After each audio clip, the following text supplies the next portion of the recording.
నాగమణి గంట అన్న మనోడు ఏం లేదన్నా పోతాడు చీటి మాడికి హక్ చేసుకుంటాడు. వాడు అపరిచితుడు అబ్బా వాడు. నిజంగా టక్కన అటు ఇటు అయితే ఎమోషనల్గా ఫ్లిప్ అయిపోయి వైఫ్ పాప అనుకుంటా ఏడ్చి ఒక డ్రామా క్రియేట్ చేస్తున్నాను నాకు అనిపిస్తుంది. ఒక్కసారి డాడీ ఎందుకు that is enough for me please నాన్న వాగ్దేవి. ఇప్పుడు బిగ్ బాస్ హౌస్లో ఆల్కహాల్ కూడా ప్రొవైడ్ చేస్తారట నిజంగా, ఒక బీర్ ఇస్తారట. నువ్వు చెప్తే నేను షాక్ అయ్యాను. ఎందుకంటే నేను స్టన్ అయింది ఎక్కడంటే నాకు సరికి వాళ్ళు చెప్పారు అది అసలు మీకు ఇచ్చిన రెమ్యునరేషన్ అవసరం లేదు.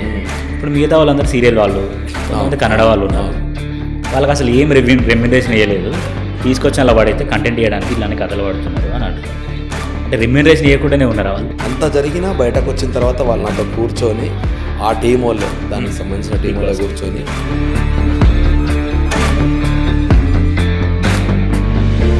హాయ్ హలో నమస్తే, welcome to social post entertainment.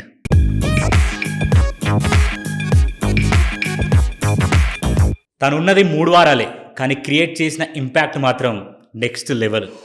అచ్చమైన తెలుగుడిగా వెళ్ళాడు, స్వచ్ఛమైన మనసుతో ఉన్నాడు, కానీ బయటకు వచ్చేటప్పుడే ఎందుకో ఒక చిన్న మచ్చేసుకొని బయటకు వచ్చినట్టు అనిపించింది. తను ఎవరో కాదు, అభయ్ నవీన్ అన్న. సినిమాల ద్వారా మనకు పరిచయం అయ్యిండు, ఇప్పుడు బిగ్ బాస్ ద్వారా మనకి ఇంకా దగ్గర అయ్యిండు. అన్న ఈరోజు మనతో స్టూడియోలో ఉన్నాడు. అన్నని ఫస్ట్ వెల్కమ్ చేద్దాం. హాయ్ అన్న. హాయ్. అంటే మీకు ఇచ్చిన రెమ్యునరేషన్ అవసరం లేదు. అంటే ఓవరాల్గా చూసుకుంటే మీకు ఇక్కడ తెలుగు మన 2 రాష్ట్రాలలో మీకు ఫేమ్ ఉంది. మీతో పాటు విష్ణుప్రియ కొంచెం ఉంది, మిగతా ఇంకా ఆదిత్యమన్ అంటే కొంచెం పాత సినిమాలలో కూడా ఉన్నాడు కాబట్టి అన్న కూడా కొంచెం ఫేమ్ ఉంది. ఇప్పుడు ఈ విధంగా చూసుకుంటే ఇప్పుడు మిగతా వాళ్ళందరూ సీరియల్ వాళ్ళు, కొంతమంది కన్నడ వాళ్ళు ఉన్నారు, వాళ్ళకి అసలు ఏం రెమ్యునరేషన్ వేయలేదు, తీసుకొచ్చి అలా వాడైతే కంటెంట్ చేయడానికి ఇలాంటి కథలు పడుతున్నారు అని అంటున్నారు.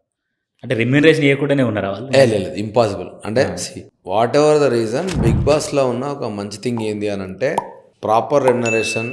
ప్రాపర్ ఏంటంటే మన దీన్ని ఏమంటారు, చాలా మంచి హాస్పిటాలిటీ ఉంటుంది, హాస్పిటాలిటీ చాలా బాగుంటుంది, అండ్ కేర్ మంచిగా ఉంటుంది, పేమెంట్ విషయంలో అన్నీ చాలా పర్ఫెక్ట్ ఉంటారు వాళ్ళు. అంతెందుకు ఇప్పుడు నేను బిగ్ బాస్ని తిట్టొచ్చినా ఇంత మాట్లాడుతుర్రా, అంత జరిగినా బయటకు వచ్చిన తర్వాత వాళ్ళు నాతో కూర్చొని ఆ టీం వాళ్ళే, దానికి సంబంధించిన టీం వాళ్ళే కూర్చొని ఎక్స్పెక్టే చేయలేను బయటకు వస్తావని, సంభవం ఏదో జరిగింది, ఏమైంది అని అడిగితే నేను చెప్పిన ఇగో ఇవన్నీ జరిగినాయి నాకు దానివల్ల. అంటే బ్యాడ్ టైం అబ్బా, అన్ఫార్చునేట్లీ నువ్వు మాట్లాడుతున్నప్పుడు నీ తప్ప ఇంకో కంటెంట్ కూడా అక్కడ చూపించడానికి కూడా ఏం లేదు, ఎందుకంటే నువ్వు ఒక్కడవే మాట్లాడుతున్నావు, మిగతా ఎవరు మాట్లాడతలేదు, వేరే కంటెంట్ చూపించే ఆప్షన్ కూడా మాకు లేదు. సో నీదే ఎక్కువ వెళ్ళిపోయింది జనాల్లోకి ఒకటి. రెండోది, నీకు జరిగిన బ్యాడ్ ఏంటంటే ఒకటే వీక్లో నీకు అన్నీ జరిగినాయి, ఒకటే వీక్లో నీకు జరిగినాయి, ఏదో దరిద్రం నెత్తి మీద పడ్డట్టు. సో అదొక్కటి వెరీ అన్ఫార్చునేట్. దానికి ఎవడేం చేయాలి అంటే నేను కూడా నాకేం రిగ్రెట్స్ లేవు. బట్ నేను చెప్పినా కదా, నేను చెప్పిన వర్డ్స్కి నేను సారీ చెప్పినా అయిపోయింది. ఈ 3 వీక్స్ నేను ఉన్నదే 3 వీక్స్ అయినా కూడా నా కోసం 11 మంది ఏడ్చిరు, 11 మంది నేను కావాలన్నారు. ఆ ఒక్క లవ్తో నేను బయటకు ఐఎమ్ వెరీ హ్యాపీ. నాకు ఏ రిగ్రెట్స్ లేవు, ఐఎమ్ వెరీ హ్యాపీ అని మన వాళ్ళు నాకు చేసుకున్నా. అంటే ఇప్పుడు వాళ్ళు అంత కోపంగా నన్ను పంపించాలనుకుంటారు, అయితే నాతో అయితే మళ్ళీ వచ్చి అయితే మాట్లాడారు. సో వెరీ ప్రొఫెషనల్ వాళ్ళు. గేమే, మళ్ళీ పర్సనల్ లైఫ్ నీట్గా తీసుకెళ్ళారు, హోటల్లో దింపారు, మంచి ఫుడ్ పెట్టారు, హ్యాపీగా మళ్ళీ ఇంటికి పంపించారు బిగ్ బాస్ టీమ్. సో ప్రతి ఒక్కడికి పేమెంట్ ఉంటుంది, అది ఎంత నా తెలియదు, ఒకటికి ఎక్కువ ఒకటి తక్కువ, కానీ పేమెంట్ విషయంలో ఒక్కడే కూడా డిలే చేయరు. ఇప్పుడు బిగ్ బాస్ హౌస్లో రేర్గా ఆల్కహాల్ కూడా ప్రొవైడ్ చేస్తారట నిజంగా? లేదు, ఒక బీర్ ఇస్తారట. ఓన్లీ సిగరెట్స్ మాత్రమే ప్రొవైడ్ చేస్తారు, ఆల్కహాల్ అసలు లేదు. ఓకే, ఉంటే నేనే ఏదో రోజు కనబడ్డాను గ్లాస్ పట్టుకుని సిద్దిపేట. లేదు అసలు లేదు అన్న. ఇప్పుడు సిద్దిపేట నుంచి సినిమా నుంచి బిగ్ బాస్ ఎట్లుందన్న మీ ఎక్స్పీరియన్స్? చాలా బాగుంది. అంటే నేను సిద్దిపేటలో ఉన్నన్ని రోజులు కూడా సినిమాకి వస్తాను ఎప్పుడు ఎక్స్పెక్ట్ చేయలేదు నా లైఫ్లో, ఎందుకంటే సినిమా దూరికి బాత్. ఎందుకంటే మా ఫ్యామిలీలో ఎవరు లేరు. అప్పుడెప్పుడు చాలా ఇయర్స్ బ్యాక్ మా అన్న ఏదో ఎవరినో పెట్టుకొని కొంచెం డిస్ట్రిబ్యూషన్ సైడ్ కొంచెం వెళ్ళిండు అని తెలుసు తప్ప, కానీ అది కూడా పర్టికులర్గా మనకేం ఐడియా లేదు, కానీ అంతకుమించి సినిమా సైడ్ ఎవరు లేరు. సో నేను వస్తాను ఎక్స్పెక్ట్ చేయలేదు, కానీ ఎందుకో తెలియకుండానే అన్ఇంటెన్షనల్గా సినిమా మీద ఇష్టం పెరగడము, నేను జాబ్ చేస్తున్నాను రిజైన్ చేసి అంతా నాకంటే ఏంటంటే ఒక మిరకిల్ లాగానే జరిగింది లైఫ్ అంతా. ఇట్లా కొత్త దారులు ఎత్తుకుంటూనే పోయినా. సో బిగ్ బాస్ అన్నది లాస్ట్ 2 years వరకు కూడా వెళ్దామని ఇంట్రెస్ట్ నాకు లేకుండే.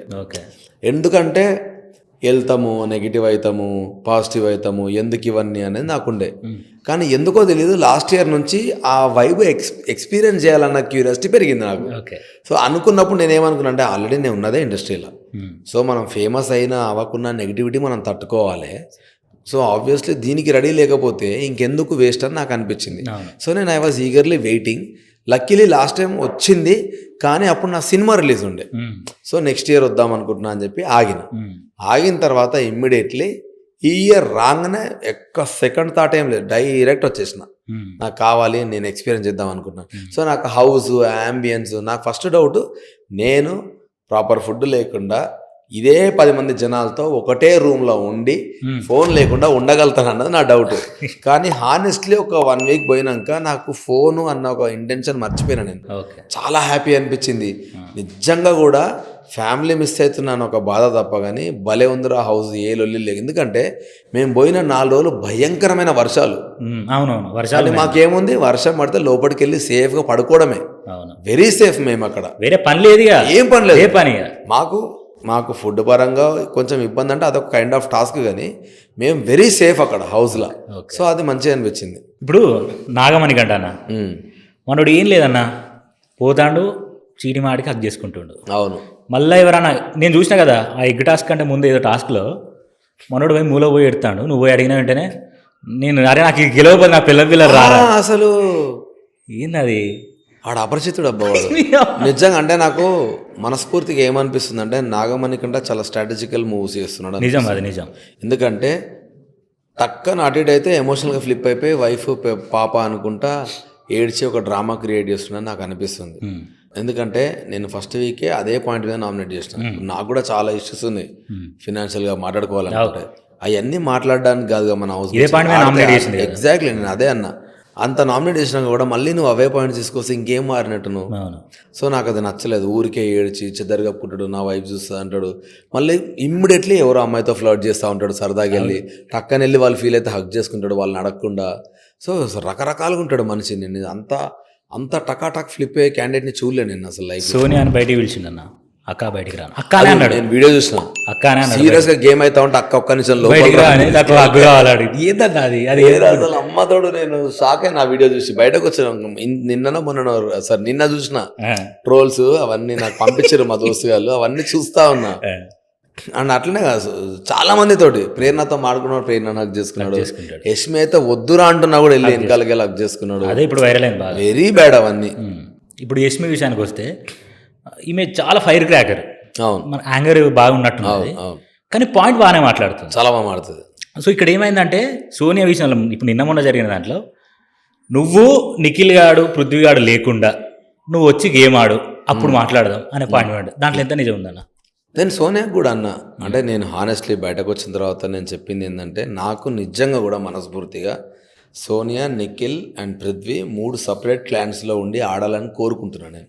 ఎందుకంటే ఏమైతే తెలుసా, మనము 12 మందిమే ఇంకా వారాలు పోయినాక రిలేషన్ ఇంకా స్ట్రాంగ్ అయిన తర్వాత నీకు వాడు నచ్చకున్న ఒక స్టేజ్లో మనం నామినేట్ చేయలేము, వీడు ఫీల్ అవుతాడేమో అని. సో అది నాకు అలా ముగ్గురు రాకుండా గేమ్ లాగా ఆడాలని కోరుకుంటున్నాను నేను. అది డెఫినెట్గా గేమ్ని దెబ్బతీస్తుంది ఏదో ఒక రోజు. సో 100% వాళ్ళు అట్లా వచ్చే ఆడాలి బయటకు. ఎందుకంటే సోనియా ఇప్పటిదాకా వాయిస్తో ఆడింది, ఫిజికల్గా స్నేల్ టాస్క్ బాగా ఆడింది, కానీ చీఫ్ టాస్క్లో గివప్ ఇచ్చేసింది. ఎందుకో ఏమో ఆమెనే గివప్ ఇచ్చేసిన ఫీలింగ్ వచ్చింది. ఆమె అన్నది కూడా, అబ్బాయి నాకు కొంచెం లో అనిపిస్తుంది, కొద్దిసేపు నాతో మాట్లాడవా అంటే నేనే పక్కకి వెళ్ళి కూర్చున్నా తనతో. ఎందుకురా నువ్వు డల్ అయినావు అంటే, ఏమో నేను ఆల్రెడీ మెంటల్గా ఫిక్స్ అయినా, నిఖిల్ అంటే వానితో ఆడలేను. సో అట్లా చెప్పుకుంది అమ్మాయి. సో నేను అన్నా, నువ్వు వీక్ అని నువ్వే చెప్పుకోకు, స్ట్రాంగ్ ఆడాను. సో ఫిజికల్ టాస్క్లు స్టిల్ తను ఆడాలి, తను ప్రూవ్ చేసుకోవాలి, లేకుంటే కష్టం. ఎందుకంటే అది ఆడాలి 100%. సో డెఫినెట్గా కూడా వీళ్ళిద్దరు సపరేట్ క్లాన్లో ఉంటే బాగుంటుందని చూస్తున్నాను నేను.